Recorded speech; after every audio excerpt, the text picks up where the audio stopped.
Bueno, ahí volvemos con De Regreso a Octubre TV, el programa de televisión del movimiento Evita de La Matanza, la trinchera cultural. Si nos querés ver en Facebook, Movimiento Evita La Matanza. Si nos querés ver en Twitter, @MovEvitaMatanza. Si nos querés mandar un mail, draocontenidos@gmail.com. Si nos querés mandar un mensaje, un WhatsApp, 15 26 76 80 10. Ya casi me lo sé de memoria. Y podés ver en la página nuestra de internet, en www.deregresooctubre.com, todo el trabajo que estamos haciendo en los medios de comunicación, la radio, los diarios, etc. Ahora vamos a ver un informe del Congreso de Educación que tuvo el Movimiento Evita, de una calidad impresionante. La verdad que la organización de la compañera que veíamos al principio, la secretaria de Educación, la doctora Emilce Moller, hizo un trabajo de discusión con varios profesionales muy interesantes. Solo te vamos a mostrar el principio, después podés ir al YouTube o al Facebook de la Secretaría de Educación del Movimiento Evita y penetrar un poco más en los informes para que tengas un poco más quizás de interiorizarte en el tema. Pero vamos a ver la presentación, agradecemos por el contenido, agradecemos por que nos haya prestado este muy buen informe que han hecho los compañeros. Así que lo vemos y después seguimos la discusión con el compañero Juan Manuel Ciucio. Dale.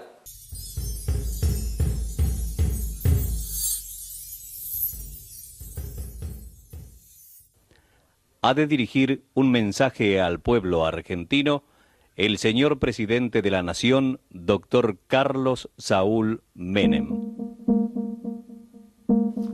Ya comienzan a vislumbrarse las posibilidades de atender las cuestiones prioritarias de ese Estado al que aspiramos. Una de ellas, y lo decimos sin ninguna duda ni vacilación, como lo hemos sostenido desde siempre, es la educación. Se posibilitó el marco legal para la transferencia de los servicios educativos nacionales a las provincias y a la municipalidad de la ciudad de Buenos Aires. Este proceso, que se está cumpliendo en el transcurso de todo este año, constituye una profunda transformación estructural de la educación argentina. El primer mandatario en Paraná asombró a los maestros y demostró la actitud con la que el santacruceño inició su gobierno. El presidente Néstor Kirchner firma el acuerdo entre el gobierno nacional y el sindicato de docentes de Entre Ríos. A solo 48 horas de la asunción del mando, haya decidido su gobierno comenzar a resolver los problemas concretos. Para nosotros es tan importante un chico de la capital federal como un chico de Jujuy, de Entre Ríos o Tierra del Fuego. Todos tienen que tener el mismo nivel de acceso a la educación.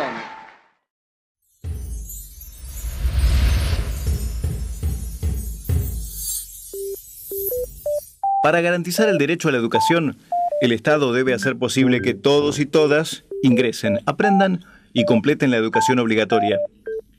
Para eso hacen falta escuelas, docentes y definiciones políticas y educativas sobre lo que debe enseñar la escuela. La escuela dividió a la sociedad entre los que podían acceder a la educación y los que no. La escuela primaria se volvió obligatoria en la década de 1880. El primer peronismo permitió la incorporación de los sectores populares a la educación primaria. Amplió los recorridos por la educación secundaria con la creación de escuelas fábrica y posibilitó que los hijos de los trabajadores llegaran a los estudios superiores con la Universidad Obrera Nacional. En el 73, Jorge Alberto Tayana dio prioridad a la educación de adultos analfabetos. El Estado puso en marcha el programa CREAR. Una de las herencias de la década de 1990 fue la desarticulación de la formación nacional de los docentes y un profundo deterioro del salario y el trabajo de los docentes. Con la llegada de Néstor Kirchner al gobierno, el Estado dejó atrás las políticas neoliberales. En 2006, con la Ley de Educación Nacional, la escuela secundaria se volvió obligatoria para todos y todas. El gobierno creó el Instituto Nacional de Formación Docente y estableció la asignación universal por hijo, que garantiza un piso mínimo de condiciones para que todos los niños, niñas y jóvenes puedan acceder a las escuelas. El Plan Fines hizo posible que muchos jóvenes vuelvan y completen la educación obligatoria. Cuando en la Argentina del 2002, de principios del 2003, se destinaba un 5% de todo lo que producíamos los argentinos a pagar la deuda y solamente un 2% a educación. Terminamos este año 2010 destinando solamente un 2% a la deuda y un 6,47% a la educación, a la verdadera inversión que tenemos que hacer los argentinos. 6.700.000 pesos en el año 2003 para escuelas técnicas. Llegamos a casi 600 millones de pesos en escuelas técnicas, que es formar argentinos para el trabajo, para la producción, para seguir creciendo. Más de 90.000 millones de pesos de inversión educativa. Las netbooks, para que todos los estudiantes secundarios de todas las escuelas públicas de nuestro país tengan su computadora y puedan así proveerse de los nuevos y modernos instrumentos de la educación. Es parte de un proceso de transformación y cambio indetenible en la República Argentina. Hemos conquistado derechos y eso abre el camino a grandes y nuevos desafíos. Nosotros veníamos pensando desde hace bastante, discutiendo con un montón de compañeros, bueno, ¿para qué hacemos el FINES y para qué hacemos todas las actividades en educación?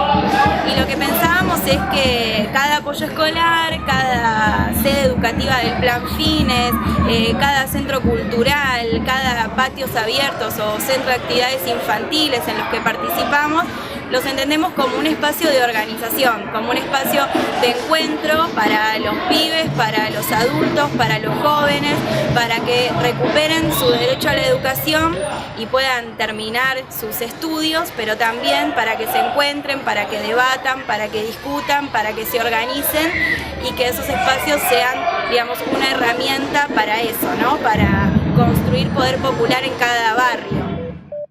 Los sectores medios y altos hace tiempo que tienen acceso a la educación inicial. Los sectores populares, en cambio, han debido generar sus propias alternativas de educación temprana.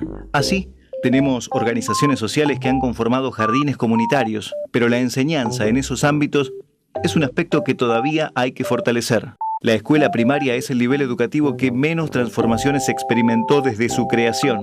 ¿Esto quiere decir que la educación primaria no tiene ningún problema? Los debates recientes nos muestran lo difícil que es producir algunos cambios. Las familias ya no son lo que fueron cuando se fundó la escuela primaria. Nuevos modelos de familia hacen que la tradicional alianza entre la escuela y los padres se transforme. Lo mismo sucede con otros cambios culturales, como el acceso a las tecnologías, a los medios de comunicación, las migraciones entre provincias y países de Latinoamérica, que producen intensos encuentros culturales en nuestras escuelas. Frente a estos cambios culturales, las expectativas de los grandes medios de comunicación y de sus políticos e intelectuales están centradas en volver a una escuela de mano dura, una escuela que reparta premios y castigos. En cambio, la perspectiva del derecho a la educación nos muestra que existen otras vías para mejorar la educación primaria. Lo que enseñamos en las escuelas primarias tiene que tender esos puentes. Otro desafío lo encontramos al final del secundario. Ahí se trata de hacer escuelas que valgan la pena para los jóvenes. ¿Cómo hacemos de las escuelas un lugar donde los pibes quieran estar? El resurgimiento de la militancia estudiantil quizás sea uno de los cambios históricos más importantes que se han producido en la última década, junto a iniciativas solidarias y grandes aportes culturales. Pero también, los jóvenes son víctimas de la violencia institucional, de la estigmatización de los medios de comunicación y de otras muchas formas de violencia social. Por eso es necesario garantizar que las escuelas sean un espacio de protección de los derechos de los pibes. Las escuelas deben funcionar como ámbitos de protección de esos derechos y articular para que otras instituciones contribuyan a garantizarlos. Las escuelas deben convertirse en lugares en los que los pibes y los docentes quieran estar. Estos desafíos son los que nos plantea la educación obligatoria, junto a las relaciones entre educación y sistema productivo, las relaciones entre la educación obligatoria y el derecho a la universidad, la formación de los docentes y la democratización del sistema educativo con la participación política. Un cambio central se produjo cuando en Argentina hablamos de educación, hablamos de un derecho universal. Hoy te proponemos discutir sobre este derecho para construir el futuro.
Bueno, seguimos acá de regreso a octubre.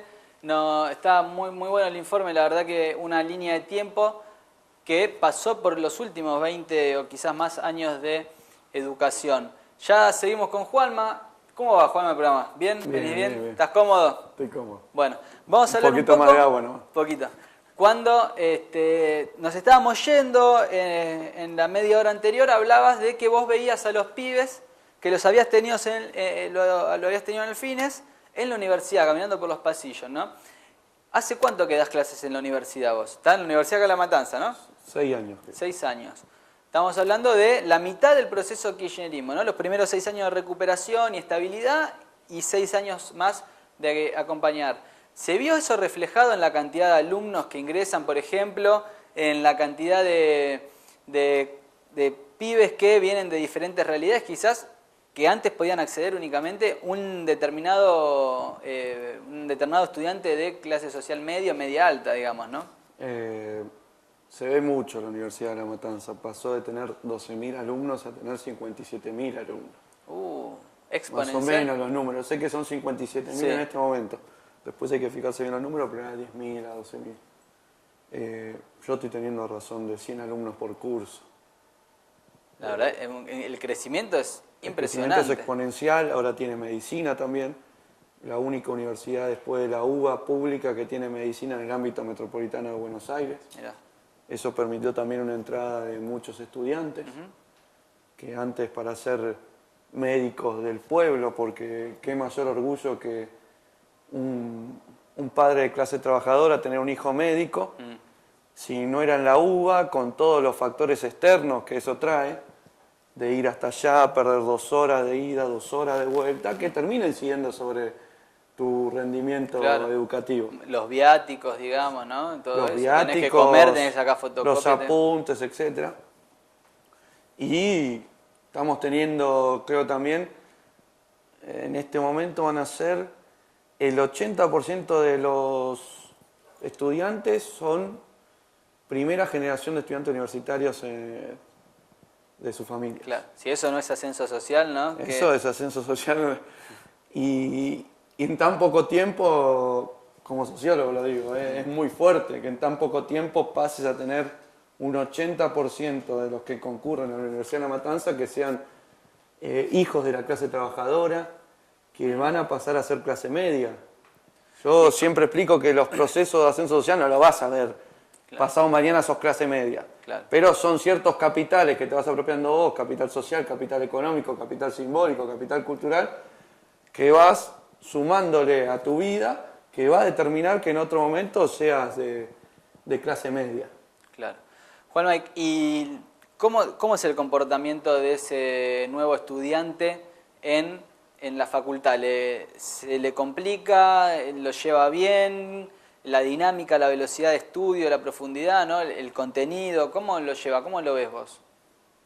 Por lo menos en la Universidad de La Matanza hay un planteo muy claro de que nosotros tenemos que estar constantemente con el alumno, tenemos que fortalecer el conocimiento participativo, que no sea lo que hablábamos antes en otros bloques de la distancia entre el profesor y el estudiante como una distancia abismal, entonces también es como poner en otro lugar a ese compañero de conocimiento que es el estudiante. Claro. No es como el FINES o como los programas de educación popular, pero se trata de acercar mucho más al estudiantado. Está muy bien. Y eso permite que no haya una brecha entre el profesor y el estudiante, sino que hay un acercamiento muy fuerte. Claro, el ida y vuelta del que hablábamos antes en los programas de educación popular, ¿no? Que ha llevado a que la Universidad de La Matanza también sea la universidad con menor grado de deserción de todas las universidades nacionales. Ese dato es importante también. Sí, que lo contó el rector y el futuro presidente, no sé si va... El candidato del Frente para la Victoria. El candidato Frente para la Victoria, no quiero... Sí, está bien. Bueno.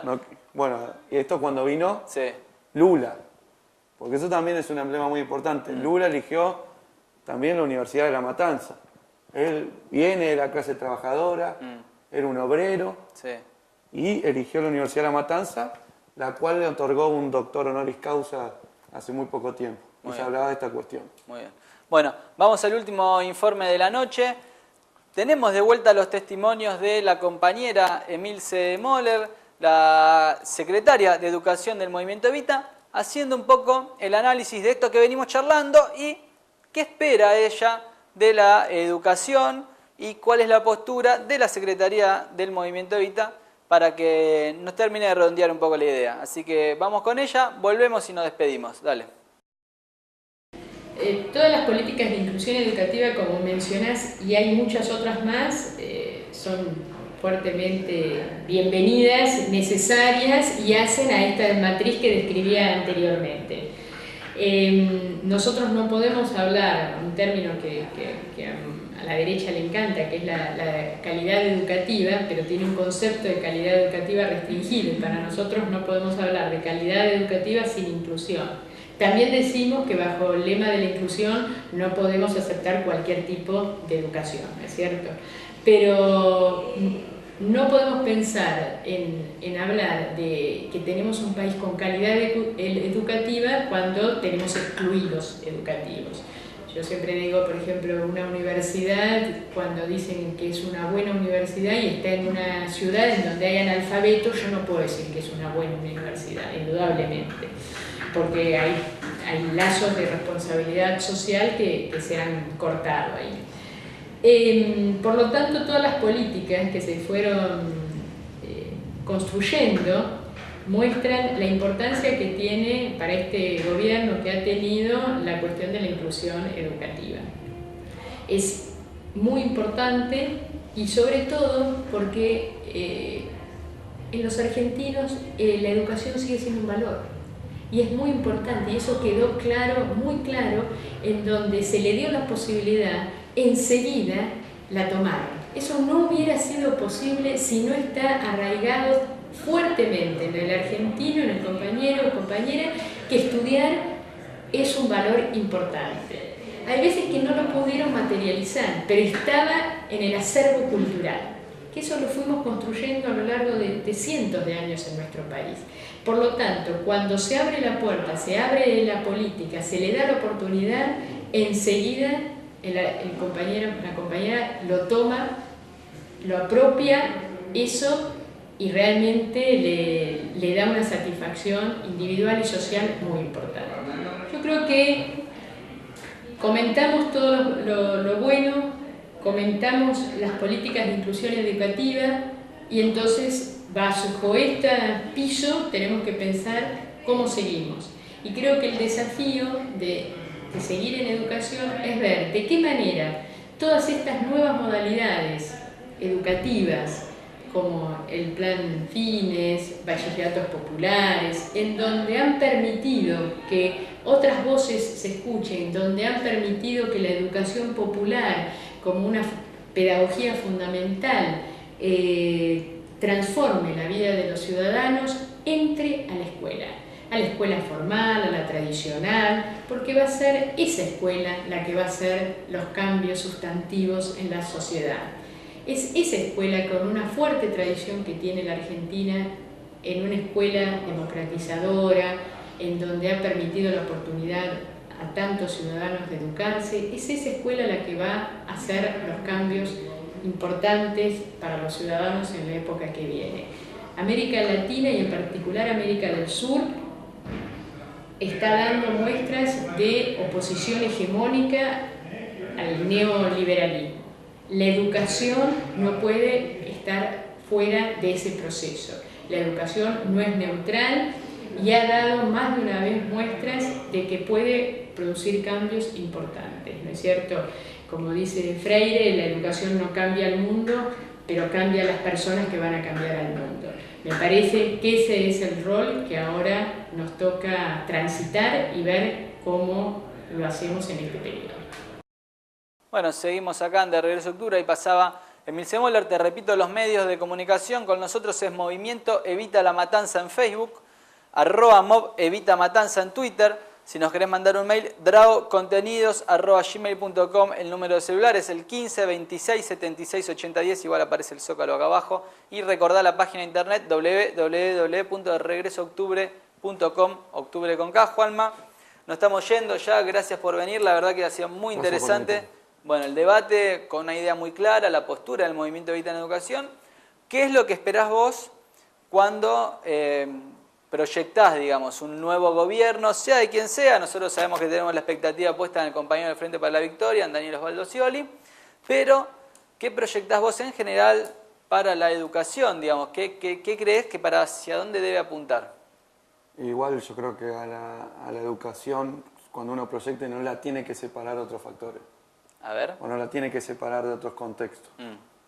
Yo creo que porque nosotros pedimos profundización de este proyecto que ya lleva más de 12 años, y también la educación tiene que ponerse en escena para dar la discusión. Por ejemplo, el Fines tiene que dar la discusión hacia la educación formal. Claro. ¿Por qué aprendés en el Fines y no aprendiste en la escuela formal? Hay algo ahí que falló. Entonces hay que dar vuelta de tuerca a ciertas cosas y favorecer la educación, que tiene que venir atada con el trabajo, y siguiendo los lemas que tenemos ahora del Movimiento Evita, yo creo que viene con la cuestión de tierra, techo, trabajo. Y la educación también ahí. Claro. Como una cuestión dentro del trabajo, pero también dentro de distintas cosas más que tienen que venir todavía. Yo no sé si considero que el Fines tiene que estar toda la vida. Claro. Pero si sigue estando es porque hay que seguir dando una discusión sobre la forma de aprendizaje. Muy bien. Bueno, la verdad que hemos tenido un gran programa, muy claro. Espero que te haya gustado, que te haya servido la discusión que acabamos de dar, los aportes de los compañeros del otro lado. Y acordate que el miércoles que viene vamos a estar de vuelta a las 9 de la noche. Y por cualquier cosa ya sabes dónde te puedes comunicar con nosotros. Vamos a tratar de ir y participar, te lo prometimos, estamos en contacto. Así que, bueno, nos vemos el miércoles que viene. Muchas gracias, chao.